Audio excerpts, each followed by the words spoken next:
So hi! Welcome back to my YouTube channel, and for today's tutorial, ituturo ko sa inyo kung paano nga ba mag-register ng Magic Data 99 sa Smart or TNT. But first, kindly subscribe to my channel, don't forget to hit the subscribe button and the bell to notify you for my new updates. And if you want to learn more, just keep on watching and let's start. So yan guys, for today's video, mula dito sa ating mobile device, pumunta lang tayo sa pinakang dial ng ating phone. So dito guys, ida-dial lang natin is asterisk 123 number sign or hashtag, then dial. Then after nyan guys, piliin naman natin dito yung magic. So nasa number 7 siya. Kaya ang ita-type natin dito is number 7. So yung number 7 kasi is yung magic data. So pagka-type ng 7, tap natin yung send.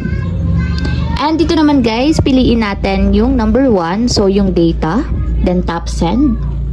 And dito naman guys, kung makikita nyo, yung Magic Data 99 is nasa number 2. So yung Magic Data 99 natin is mayroong 2 GB. So piliin lang natin yung number 1, then tap send. So ayan guys, kung makikita nyo, meron tayong 2 GB para sa Magic Data 99. So no expiry guys yung ating Magic Data. And nakadepende yan sa inyo kung kailan nyo siya uubusin. Dapat lang at least meron kayong 1 peso balance para hindi mawala or ma-disable yung ating Magic Data na 2 GB. So para ma-subscribe guys, i-type lang natin yung number 1, then tap send. So ayun lang guys, ganun lang kasimple kung paano nga ba mag-register ng Magic Data 99 sa Smart or TNT. If you have a question, can you comment down below and don't forget to hit the subscribe button and the bell to notify you for my new updates. And thank you for watching!